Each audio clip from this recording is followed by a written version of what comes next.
Well, I had quite an interesting night last night. What did I do, everyone? Well, I decided to go to the final countdown, the final boss, the final fight, where you're fighting Shao Kahn in Mortal Kombat. I went to the UCLA protest, the Palestinian protest. Now, just to give you some backstory, the night before, so 2 nights ago, there was a massive brawl between the Israeli counter-protesters and the Palestinian protesters, and the cops did not intervene. I've heard for like hours. Some people were saying it was hours, like 2 to 3 hours that they didn't intervene. People went to the hospital, people got hurt, etc. There's weapons being used. So tonight, or rather last night, the cops were saying we're going to move this encampment off, and they were calling all the troops. There's this Twitter page called People's City Council Group or something like that, and they were saying we never back down. Bring everyone. We're going to show the cops who's boss tonight. We need everyone there. So I went.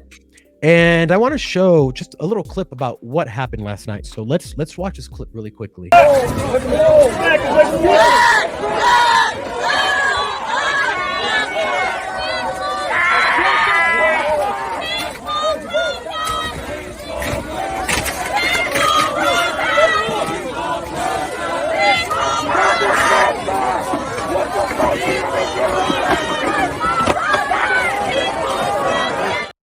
Okay, so you see that. Okay, so you took that. I want to be clear with everybody too. You took that video. No, I didn't take that video. No. Okay. So, sorry. But here's what I want to say about that video. You see the video and you think, oh my gosh, these protesters and everything is going crazy. Well, guess what? I didn't see any of those people when I was there. And and let me explain what I mean by those people. So when I was there was a few thousand Palestinian protesters sitting there doing their chants, doing their thing or whatever. And I speak to a few of them, and I say, hey man, what's going on? Tell me about what's happening. And they were talking to me. I walked around the entire thing. On the other side, so okay, the way you can visualize it is there's 2 sets of stairs, and then there's Royce Hall right in the middle, and that's where the camp was at. And the police had barricaded themselves, or they were wrapped around the tent, holding everyone off. So the students were on both sides of the stairs. They had barricades. The Israeli counter protest was supposed to be on one side, and the Palestinian protests on the other side. So we walked around, but the thing is, and maybe they called off the Israeli and say, hey, don't do it tonight. It's not going to be the night. But it was all Palestinian protesters.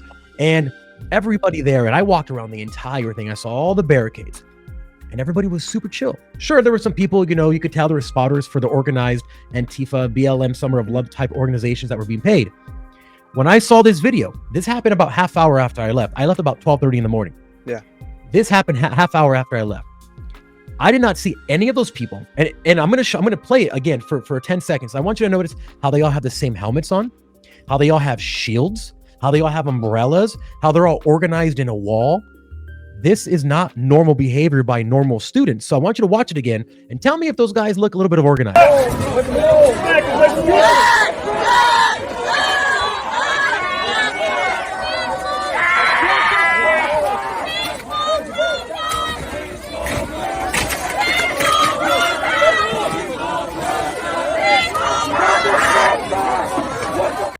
Now, the last thing is in that video, when they had the piece of wood or whatever that was, and a cop ripped it away, somebody from the back passed another one over, handed to someone, and that person handed it to the front line, and that person had another one right in front of them. And I saw that, and I'm like, these guys were at some staging area when I was there, because I didn't see any of these people. Yeah. And at one point, they said, okay, go. And all of these paid protesters went in to cause the chaos. It wasn't the regular protesters. So you see this and you think bad people. But what I saw was these are the organized communist open society funded that. David, your video went viral talking about this. It was just incredible to see what really happens and how the media makes it look like something it's really not. No, you're absolutely right. And even like noticing that the umbrella is something that really stood out to me. I don't know. Have you ever seen on my YouTube channel, I have a video of me about a year ago now going and talking to protesters at an event that was for DeSantis. I'm going to I think I have the ability to share my screen very briefly here. We won't watch all that much of it. But I just want to show this quick clip. Where you can see actually in here is a protester utilizing an umbrella in a very similar way. Let's go right around here. You can see this guy with this umbrella right here. Oh yeah. That's the Marxist favorite tactic. That's exactly what they did at France. Thank you. The yellow And they all have jacket. the same, and they all have the same little vests. By the way, Kevin, you look like a stud in that film. Hi there. I actually was like 50 pounds heavier in this video, just so you know, too. How are you guys doing? Watch this. Watch I this. just want to know what you guys are out here protesting today. DeSantis. Why? 100% DeSantis. He's a fascist? Why is he a fascist? Because you know what a fascist See? is? So this guy Yep. with the umbrella is Don't talk controlling everything. He's the one Mhm. that's making all of this. He's controlling all of it. It's Yep, he's absolutely controlling insane to me. And, Yeah. and he is the one that's like, when it comes to this whole, everything that happens, it's just like what happened there is whoever is holding the umbrella. It's like the flipping talking stick in kindergarten. Whoever's holding the umbrella, that's who gets to control whatever goes on in the protest. Absolutely, It's a yeah. training method. It's a universal training method that happens underground. Like I don't know that for an absolute fact, but based on the pattern of behavior, that would be my guess. Well, David, your video just went viral exposing, because a lot of people were saying, you know, I've been posting in comments, yeah, these are the Open Society funded people, and like, you're a conspiracy theorist. I'm like, dude, you need to watch David's video because you uncovered all of this, how much they're paid and everything. Can you tell us a little bit about that? Because that's incredible. Yeah, it's interesting what happens when you follow the money trail here, because I mean, it's literally right there. You can see the transactional evidence. So a lot of these students are being gathered together because they have some emotional social justice attachment to what is happening in Israel, right? And these are a bunch of 18, 19, 20-year-olds, right? Organizations understand that, hey, if we can organize them, then this can become a very powerful political tool that we can use. So the very bottom of it, of course, you have the students and these campus-based organizations like Students for Justice in Palestine, they name it, and all these creative ways that they figure out, right? And these organizations are then led by bigger organizations with actual political agenda behind them. So for example, there's a big organization called United States Campaign for Palestinian Rights. And they are actually the ones that contract individuals on various college campuses to be college campus fellows, which they pay them between $3,300, $3,600, something like that. And then they have community-based fellows, which is probably what Kev ran into right there. These people get paid $7,600, $7,800 just for 8 hours of work a week to organize certain protests and whatnot that are related to the Palestinian Gaza thing. So what you see is a bunch of students who have a bunch of emotions in them. They don't know what to do with them, but then they get organized and led by a lot of movements that have big attachments that are actually rooted in Marxism and communism, and we can go on and on. So, and you saw that firsthand yesterday, Fabian, right? Yeah, and you know what? It's sad. I felt bad and I'll say this. Obviously, it sucks to see anyone die on either side, Israeli or Palestinian. You have Hamas, who's just using the people. It's always the elites that are using the regular people to get their way. It's no different in this organization. You have the organization who want to push communism, cause chaos. George Soros literally says in his book that his plan is to cause chaos to break down the USA. That's what he wants. He literally says it in his book. This is not theorizing. So when you see his organization funding this, paying people, I mean, how more obvious do you need it to be if it's right in front of your face? So I felt bad for these kids because I get it. They want to help people, right? You're young, you have bright eyes. The world is, the world, you want to fix the world. But then you have these people who are using the kids to stay there all day. And then they come in at the end and they bum rush the police. And then, of course, some of the kids are going to get involved because it's just, I mean, listen, I grew up going to hardcore shows. We would always get in fights. This is what you did. And even if you weren't involved in a fight, if you got caught in one, well, you're going to fight because people are swinging at you. Even though you don't have an, you're like, why are you hitting me? I don't know. I'm going to hit back. I'm not going to let myself get hit. And that's kind of what what was happening in this situation. And then, of course, you have the communism going around and signing people up and say, hey, you need to be a part of the Socialist Democratic Party. We're going to burn this nation down. And all of the signs were all professionally done. The students that I saw there didn't have signs saying like death to America or whatever. But I did see one that said, it's not from the river to the sea anymore. It says from Palestine to Mexico, the walls have got to go. So I can see them. And this doesn't even rhyme. Done sign. Doesn't even rhyme. But I can see, the regular kids looking at this saying, oh, I guess this is what we should maybe go for. Maybe, okay, so this is the new thing now. And it's just using these kids. And it's sad. And I mean, they don't even look like students. We saw one of the mug shots that they come out. These guys look like they're like, in their 30s on campus. Yeah. It's sad. To just go back to quickly the whole idea of like creating chaos and everything. We've heard Yuri Bezmenov's interview. He talks about this, that the very first step is demoralization. Well, I think we can all agree that a bunch of these people are already demoralized, right? And what is the second step? Is to destabilize the country. right? So we're in this interesting phase right now where we've experienced destabilization in 2020 with the Summer of Love riots by the BLM and sponsored by your beautiful Democratic Party right there. and now we're seeing something very, very interesting, because this isn't even political affiliation. You have people from both sides, right? So very interesting destabilization moment. Absolutely. And here's what happened with all this. And there's my comment. I said, is play stupid games, win stupid prizes. And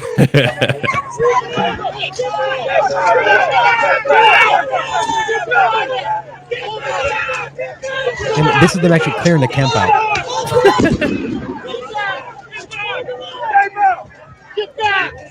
Get back! Get back! Get back!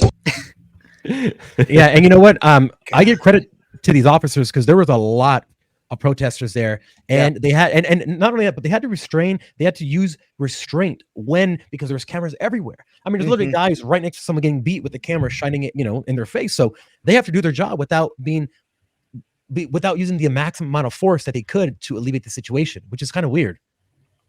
Absolutely. Well, at the end of the day, too, these students, though, they've I think they got charged with trespassing, although this is on a college campus. Actually, what it was is that they ruled it as an illegal assembly, right? Yeah. So yeah, I mean, look, there's consequences at the end of the day. If you're gonna go protest, if you're gonna build these encampment tent cities that look like homeless places, then hey, at some point you're gonna run into some sort of consequences. Yeah, here's the last video I'll play really quick, because this one's very insightful, and this was shot by someone named so Street People of Los Angeles incredible page posted this. It's one of their people who go in. This guy, or these people, I don't know who it is, snuck in and was actually inside of the camp, and you can see the organization in this, because it's pretty incredible to see how it's actually organized. You have people there's a hierarchy, there's like an assembly line. So let's go ahead and pull this up really quickly and watch this here.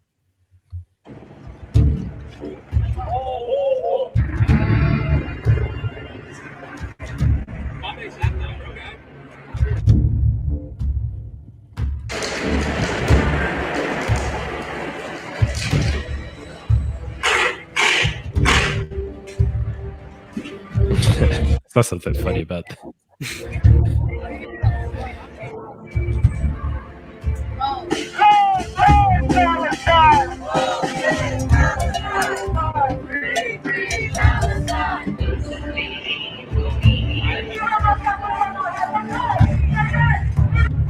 This will suppress the tear gas.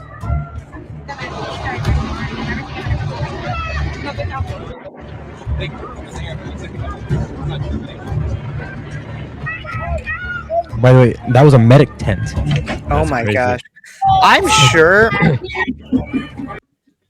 sure as we watch these things that there's got to be a way to reverse engineer exactly the structure of how all of this goes down, because like I'm thinking about it. I posted to my Twitter. I thought it might get more views on it. I guess not, because it wasn't as sexy as the ones that have fights and everything. But I posted to my Twitter yesterday, or X, that Illinois State University, my alma mater, started having a type of encampment come up. No, there was not massive fights at it. It was pro-Palestinian protesters, kind of pitiful, like probably around like 20 to 30 people out there, and they were screaming a lot of the same crap, like from the river to the sea, blah blah blah blah blah. We hate Jews, we get it.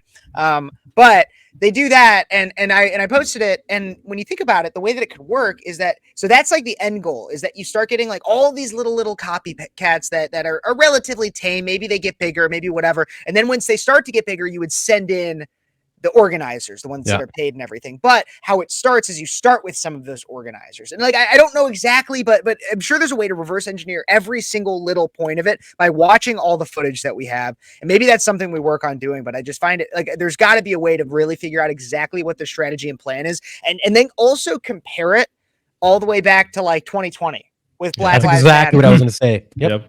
Because I'm sure that the strategy and the plan is so similar. Then you could even probably go back to 2016 and compare it to, while it's smaller, the Trayvon Martin and the Devontae Williams, I think was another one of the names. But like all those, like they had like little syndicate riots and protests that happened because of BLM getting started. And so I'm sure there's a way to tie it all together, at least in terms of strategy. Yeah, absolutely. I think that does it for Fabian being at UCLA for the night. Yeah. I hope you learned Surviving. something. I know, right?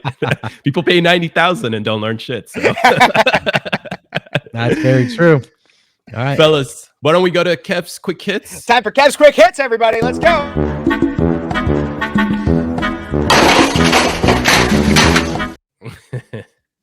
All right, the first quick hit today. I'm so excited to be sharing this because it's something that I've been talking about for quite a while. The United Methodist Church is absolutely corrupt. Like, you should not be a by any means. I don't know your guys' denominations, but if you're a Methodist, you probably shouldn't be one, because out of the Associated Press, the United Methodists repeal longstanding ban on LGBTQ clergy. And so if you did not know, Methodist Church has been going through this kind of rift where about half of them believe that being gay is okay, despite the book of Leviticus saying the exact opposite. Then the other half are protesting that. Well, now the entire church has their delegates repealed their church's longstanding ban on LGBTQ clergy with no debate on Wednesday, removing a rule forbidding self-avowed practicing homosexuals from being ordained or appointed as ministers. Delegates voted 692 to 51 at their general conference, the first such legislative gathering in 5 years. That overwhelming margin contrasts sharply with the decades of controversy around the issue. So basically, what we are now seeing, everybody, is that there is an entire church, the Methodists, that are denying what the Bible says. Like, and so this isn't even about whether or not, like, I'll be tolerant of as many gay people or whatever, but Leviticus 18:22 specifically says, a man shall not lay with a man. If he does, it is an abomination. So you are not following scripture to do this. So I'm curious your guys' quick thoughts on that. And are these even Christians anymore? Are they even Christians? You know, I will say James Lindsay talked about this a few years ago, and Beneath Sheep's Clothing, they talk about how they did the exact same thing in Russia. What they do is they go into a big organization like the United Methodists, and you take over from the inside. You get a few people on the inside of power and say, guys, like, we need to be more understanding about these people. Mm-hmm. And then because each church has a duty to follow what the overarching organization does, you take over the organization, you take over all of the churches, and then you can pass this kind of rule change or whatever you call it. Yeah. And then every church, because they need to get money from the big organization, has to fall in line, or they don't get money. This is ESG and DEI in churches. Absolutely. David, thoughts? One thing finally makes sense for me. Every day that I come back from work, I pass a church, and that church literally has a huge banner on the main road with the LGBTQIA plus flag there saying, "You are welcome here." And every time I was confused. I'm like, is this a counter protest to the church or something like that? And it's a Methodist church. And the funniest thing, Kev, you know this, I don't know what you're going to show for Kev's Quick Hits, but today I decided to actually take a video of that flag. Did you really? I did. I literally took a video of it. I'll pull it up here in a second. But no, it's the craziest thing. It's on my phone, so you won't be able to really see it too well. But look, that's interesting. It's the funniest thing ever. And now it finally clicks to me. But here's the you are. Yes, exactly. And so I'm sure something that you might have seen near that, just so everybody knows too, in case you're wondering, in case you want to avoid the Methodist churches, this is pretty much by and large what the Methodist, this is like their logo. If you ever see the flame with the cross, it's because they have a very interesting view of flamers.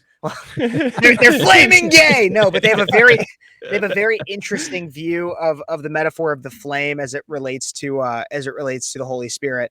Interesting. And so that's why if you ever see that flame with the cross, that you're pretty much always looking at some level of a Methodist church. But that's the first quick hit. Let's get to the next one. Dan Schneider from iCarly, Victorious, all the other stuff. If you guys haven't been paying attention to like literally anything in the last 5 years, Dan Schneider has been constantly under attack, rightfully so, for at a minimum creepy behavior. But just in the last few months, a massive documentary called Quiet on Set came out, of which I watched all of it, which basically detailed a significant amount of sexual abuse among child stars, especially at Nickelodeon.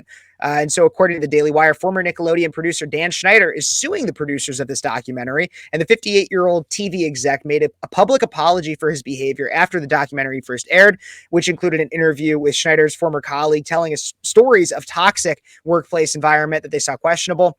The new lawsuit states that while he takes responsibility for his actions, Quiet on Set was a hit job, which insinuated that Schneider would sexually abuse the children who worked on his television shows. And now there's a lot more to this article, and you can go look at it if you would like to, or you can go watch the Quiet on Set documentary. I recommend you doing so. The thing is at a minimum, a lot of those point out, a lot of people point out, not even just on Quiet on Set, but they point out how a lot of Dan's shows had a weird amount of feet being included, Interesting.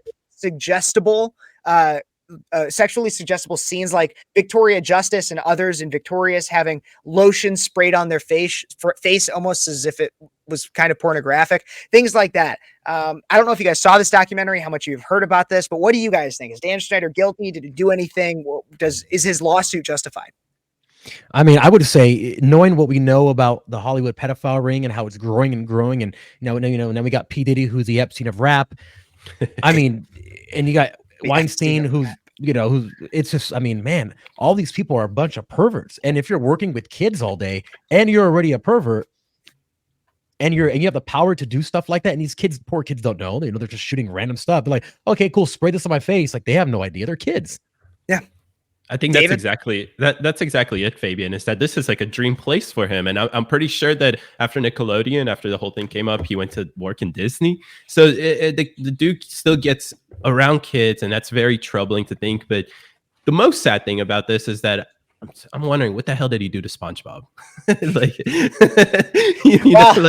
I don't think he worked as much on SpongeBob, but SpongeBob actually was supposed to be originally an adult show. And this is kind of a little bit of a tangent, but it was supposed to be. If you think about the names in the show, you have the entire name of the town that they lived in was Bikini Bottom. Sandy Cheeks was the name of the squirrel. If you think about the Krusty Krab, like there's a lot of things in that show that seem a little bit off. But a lot of things in that show that seem a little bit off. I wouldn't say it, but some people would say it.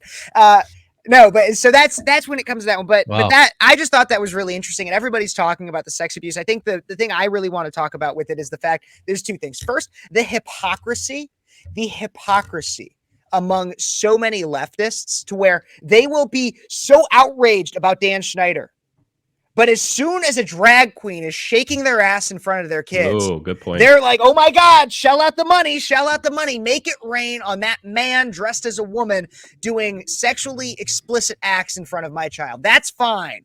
But Dan Schneider shows some feet on iCarly, and that's where they get all mad. Like, both are bad. I'm not going to defend either of them. Both are bad, but stop being double standard. Exactly. Double standard. And as Bill Maher said, which I can't believe I'm quoting the fucking liberal, but as Bill Maher said, where kids are is where these things are going to happen. And that's why we need the most safeguards. If you look at it, I'm a Catholic myself, and so I hate bringing up things that make the Catholic Church look bad. But you have altar servers, children, they get sexually abused. You have the Boy Scouts, young children, they get sexually abused. Where kids are, sexual abusers will be attracted. Yep. Because they're going to go where kids are. And so in kids' entertainment, we have to pay attention to our children. And and there's no problem. I think it's 90% of Hollywood productions have children in them in some way. So there's no way to avoid it, that kids are going to be in things, but there is a way to protect them. Yeah, Zeke Smith explained this a lot to me and opened my eyes to something I didn't know. And exactly what you said, Kev, is right. They go to where children are. What is it? Where you're young, you go in the forest. Whatever they're called, where you go and you have somebody trains you on how to start fires and stuff. The Boy Scout. The Boy Scout. And there was a lot of them in a Boy Scout, and I guess the Boy Scout had their own hush hush thing, and so they got ousted. They did. So the Boy Scout. So I'm an Eagle Scout. So I went through all the Boy Scouts. I was in it for 12 years. And so I always make the joke, and this is a terrible joke, but I make it. I'm both a Catholic and a Boy Scout. No one ever touched me. What the heck? Where's my class action? But want you. must have not been cute enough. But